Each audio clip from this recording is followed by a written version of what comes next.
The July sun beat down mercilessly on the Nevada desert as the first signs appeared in the sky. What started as a faint shimmer in the cloudless blue quickly turned into a massive fireball, leaving a trail of smoke and debris as it plummeted toward Earth.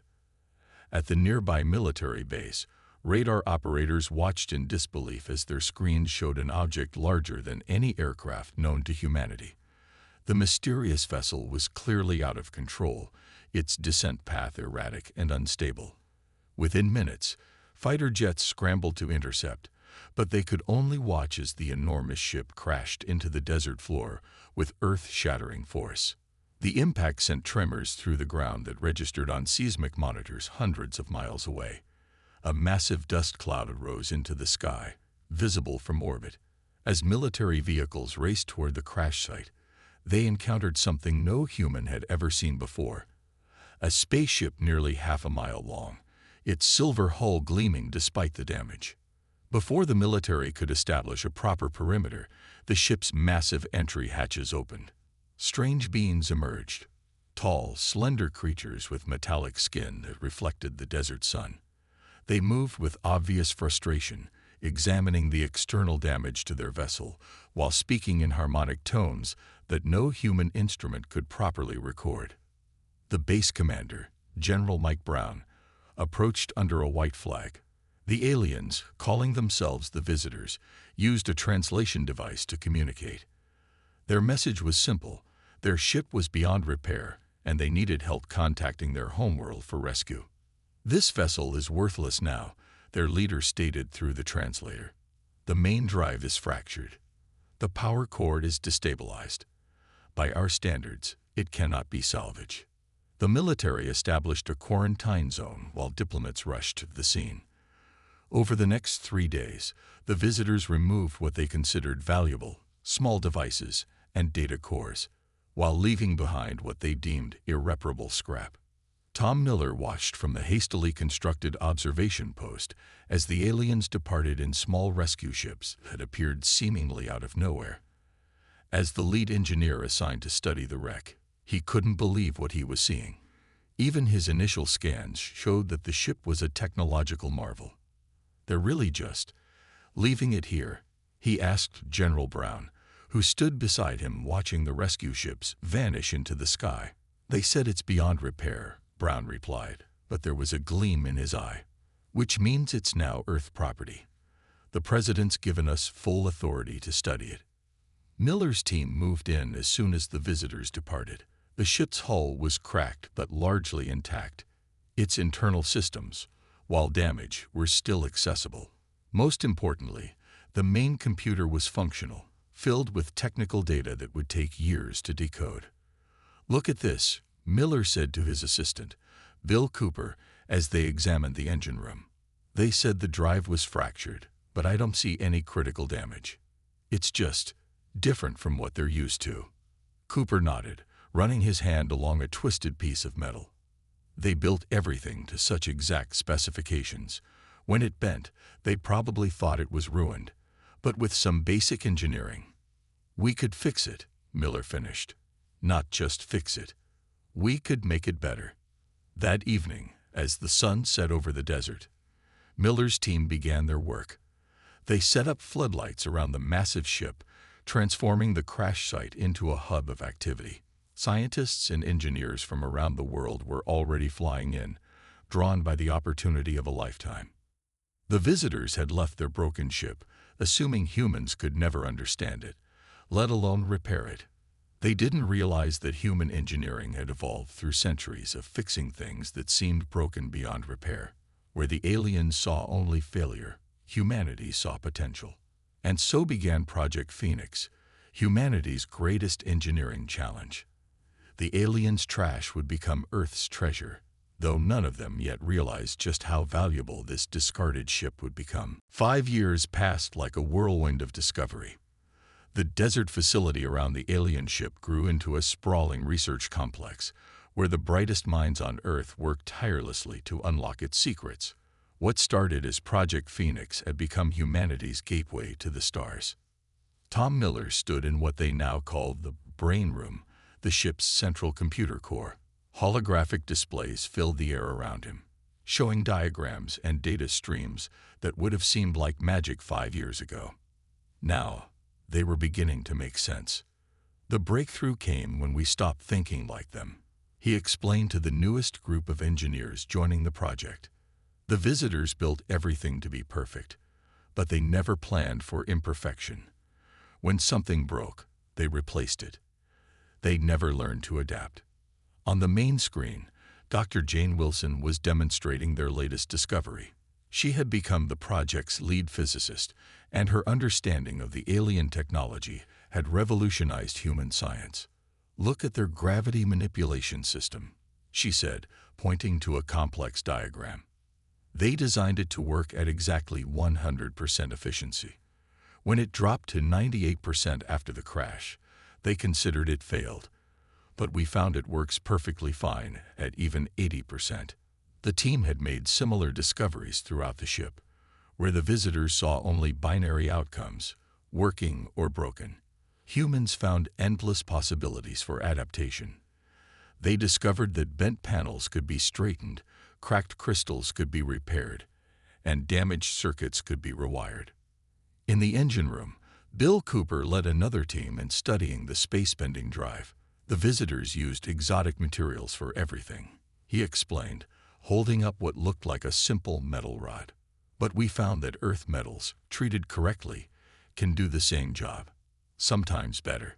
The ship's medical bay had yielded particularly valuable insights. The visitors' healing technology was advanced but rigid. Human doctors and bioengineers found ways to modify it, making it more versatile and efficient than its original design. They built everything like artists, Miller often said. "We're rebuilding it like engineers." The project wasn't without its challenges. 3 teams had burned out trying to understand the ship's quantum communication system. The power core had nearly melted down twice, and there were still entire sections of the ship's database they couldn't decode. But each failure taught them something new. When conventional methods failed, they tried unconventional ones.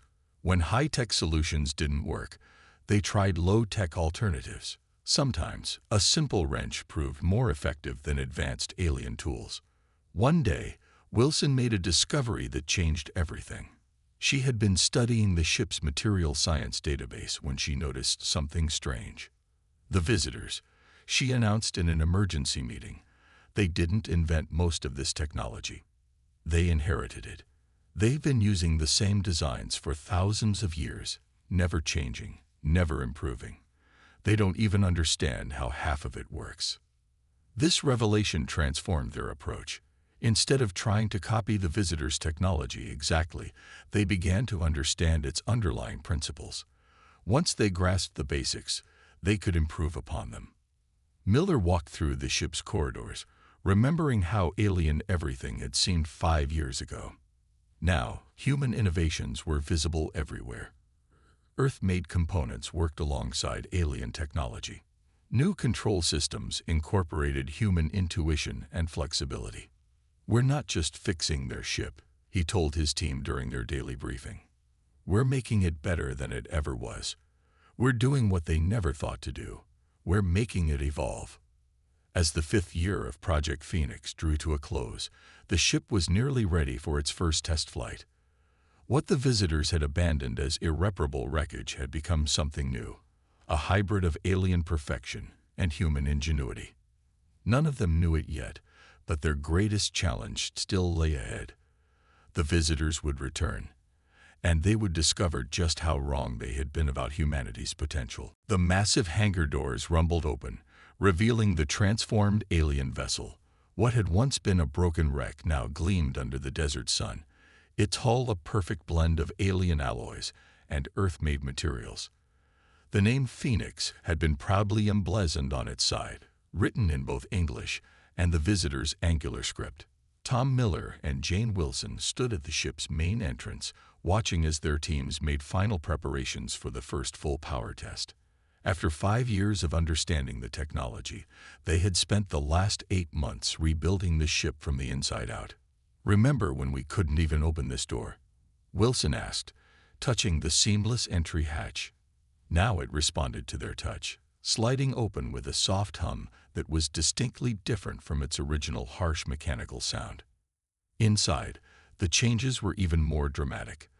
The ship's original stark, utilitarian interior had been redesigned with human needs in mind. The bridge, once a confusing maze of perfect geometric shapes, now featured intuitive controls and comfortable seating. Holographic displays showed information in ways that made sense to human minds. Power core stabilization at 120%.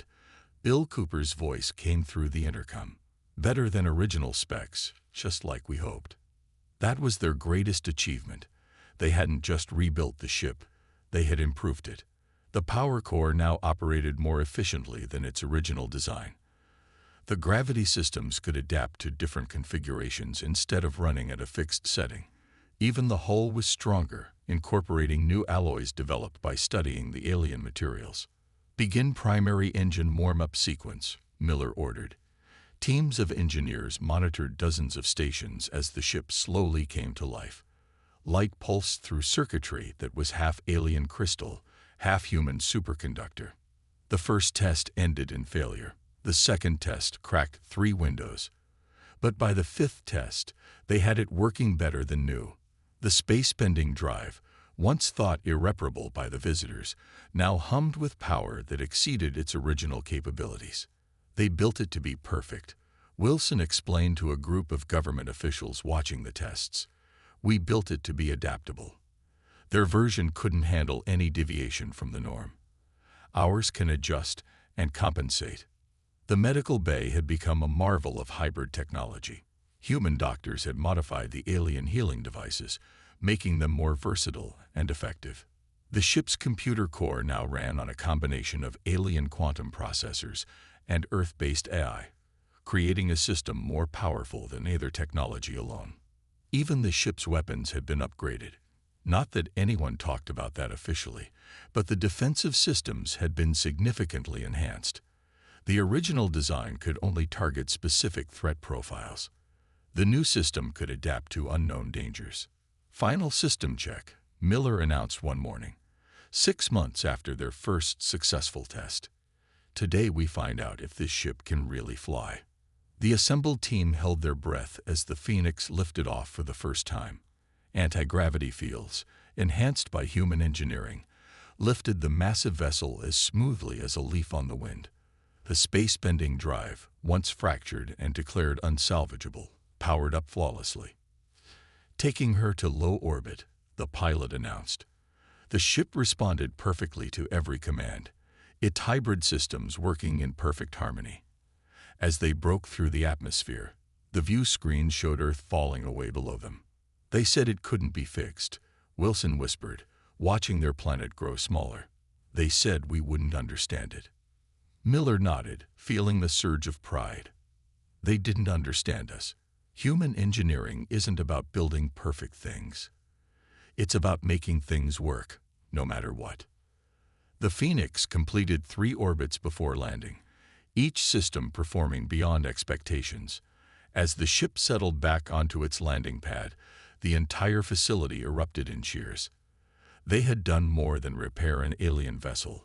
They had revolutionized it. None of them knew it, but their success would soon attract attention. The visitors were about to discover that their discarded wreck had become something far more valuable than they could have imagined. The warning came on a quiet Tuesday morning.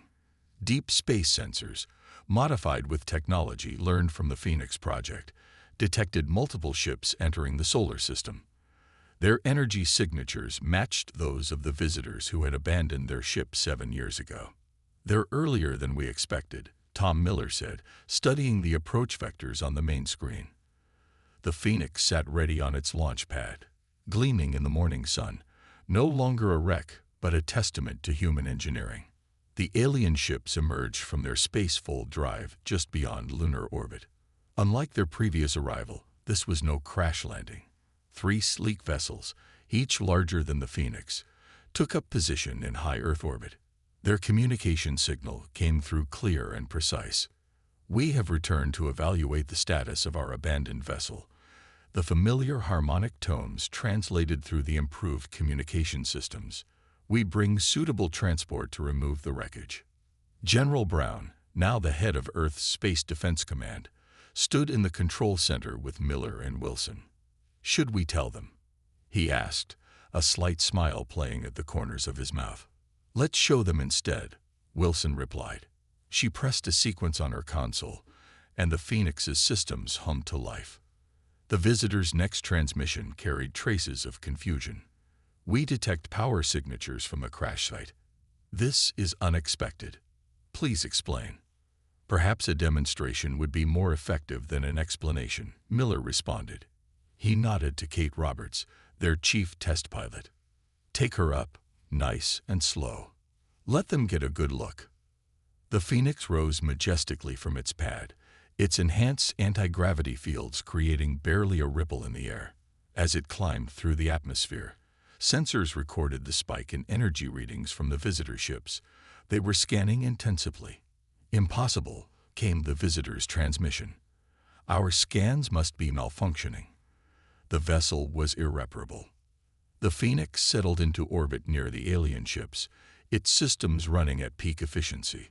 Close-up scans would show them not just a repaired ship, but one that had been fundamentally improved. "This is the same vessel you abandoned," General Brown transmitted. "We've made some modifications." Silence filled the communication channels for several long moments. When the visitors responded, their usually measured tones carried an edge of agitation. "Our records indicate this ship suffered catastrophic drive failure. The power core was destabilized. The structural integrity was compromised." "All fixed," Miller replied simply. "Would you like a closer look?" The visitors' ships moved in closer, their scans becoming more detailed. Through the Phoenix's enhanced sensors, the human crew could detect the growing agitation among the alien vessels. Their power signatures fluctuated erratically, a sign of emotional distress, they had learned. "This is not possible," the visitors transmitted. "The level of technology required to repair such damage is beyond your civilization's capabilities. Our analysis of Earth technology confirmed this." Captain Roberts guided the Phoenix in a graceful arc around the alien vessels, demonstrating its perfect control and enhanced maneuverability. "Your analysis was incomplete," she transmitted. "Human engineering operates on different principles than yours." "We request immediate inspection of the vessel," the visitors demanded. Their ships moved into a formation that might have been threatening if the Phoenix hadn't been upgraded with better defensive capabilities than its original design. General Brown exchanged looks with his team before responding. "We welcome your inspection. Please send a small delegation. We'll be happy to show you exactly what humanity can do with a ship you considered beyond repair." As they prepared for the visitors' inspection team, Miller watched their ships through the observation window. He remembered their dismissive attitude 7 years ago, their certainty that humans could never understand their technology. "They're about to learn something important about humans," Wilson said, standing beside him. "We don't just fix things, we make them better."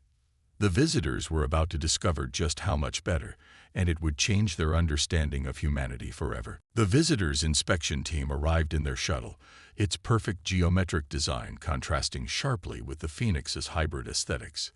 3 tall, metallic-skinned beings stepped onto the ship they had abandoned years ago, their movements betraying their tension. Captain Kate Roberts met them in the redesigned docking bay. "Welcome back," she said, as their translation devices converted her words. "We've made some changes since you were last here." The lead visitor, who introduced himself as the chief engineer of their fleet, stopped abruptly at the sight of the hybrid technology surrounding them. "These modifications, they should not be possible. Our systems are precisely calibrated. Any deviation should cause failure."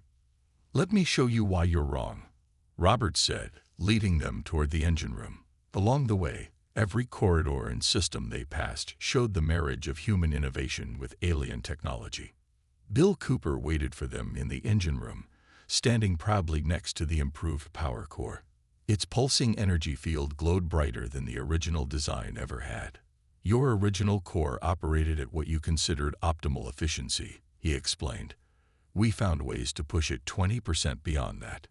The visitors' crystalline data tablets nearly fell from their hands as they took readings. "This power output, it exceeds design parameters," the chief engineer said. "Yet the containment field shows no signs of stress." "That's because we redesigned the containment system," Wilson explained, joining the tour. "Your original design couldn't handle additional power. Ours adapts to changing conditions." They moved through the ship, each stop revealing more improvements. The medical bay demonstrated healing technologies that surpassed the original capabilities. The navigation systems showed precision that even the visitors hadn't achieved. The space-bending drive, once declared irreparable, now operated at levels that made their visitors step back in alarm. "Here's something entirely new," Miller said, leading them to a section that hadn't existed in the original design. "We created a hybrid computer core that combines your quantum processing with our artificial intelligence. It can solve problems your systems would consider impossible." The chief engineer's metallic skin had taken on a distinctly paler shade. "You did not simply repair this vessel," he said. "You improved it, enhanced it, made it superior to its original design." "That's what humans do," Roberts replied. "We don't just fix things. We make them better. Would you like to see how it flies?" The demonstration flight left the visitors in stunned silence. The Phoenix performed maneuvers their own ships couldn't match.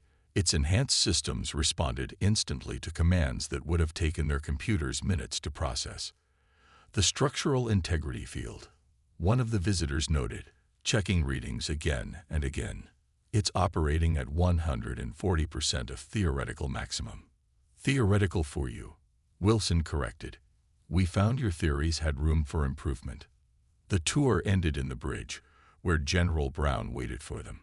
The visitors stood silently, their tablets filled with readings that contradicted everything they had believed about human capabilities.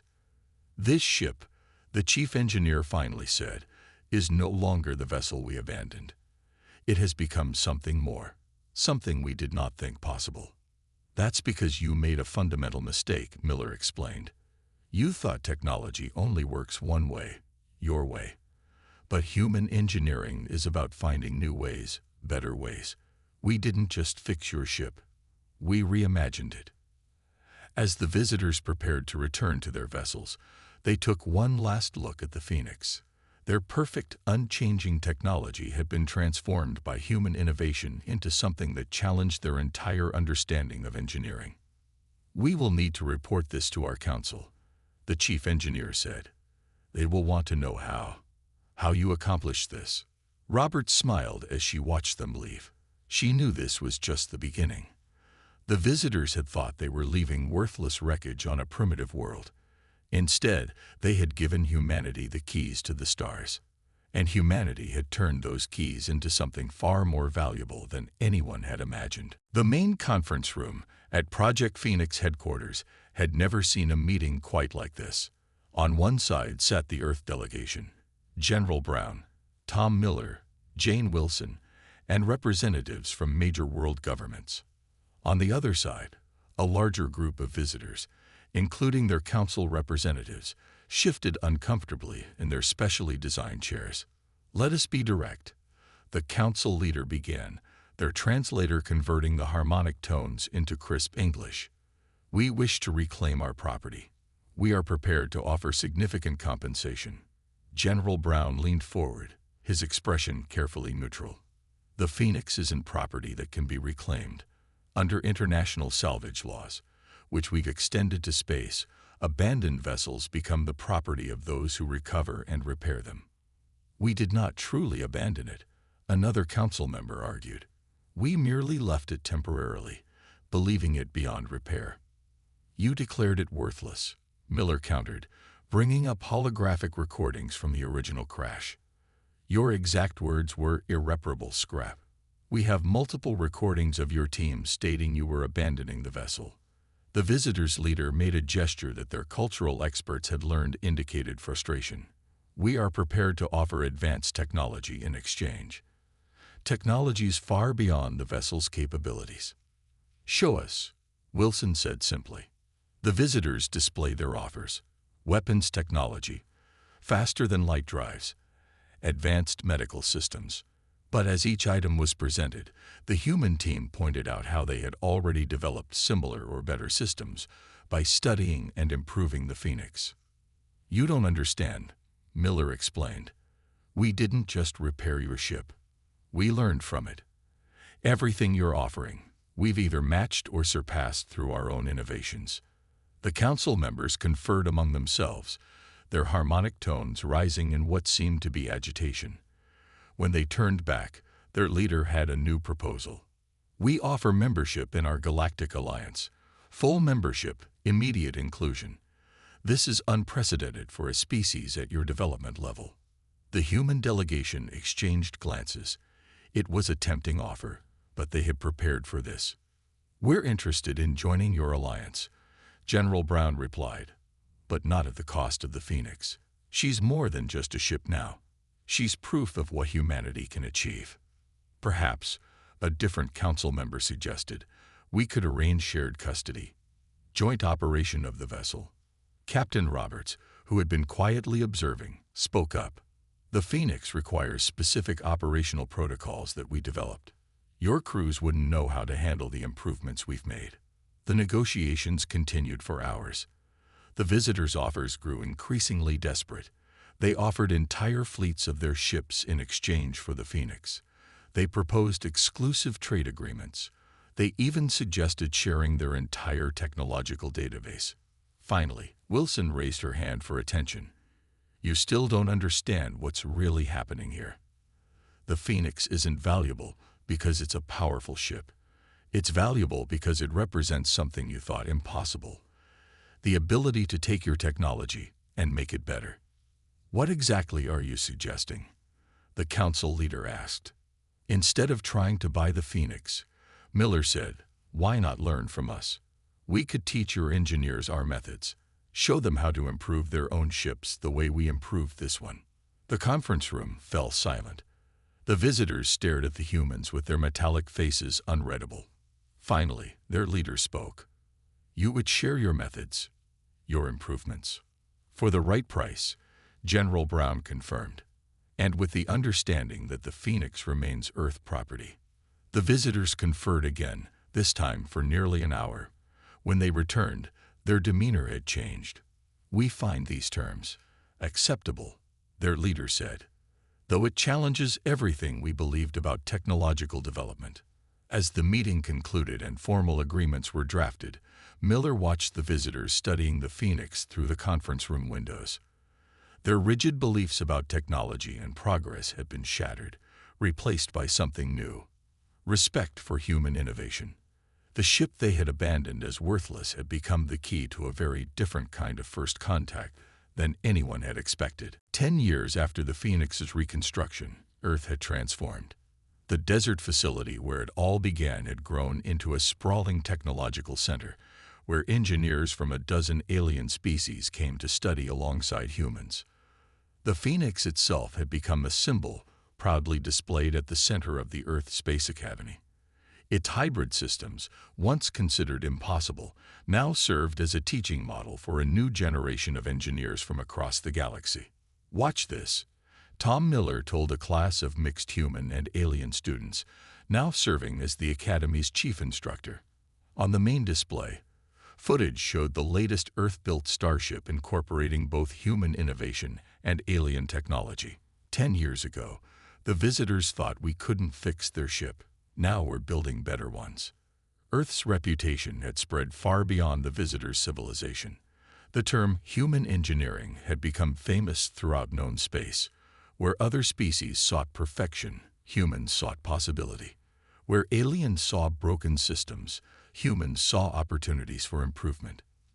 Jane Wilson, now heading Earth's Interstellar Research Division, regularly received requests from distant civilizations seeking human expertise. They all thought their technology was as good as it could get, she explained to a reporter.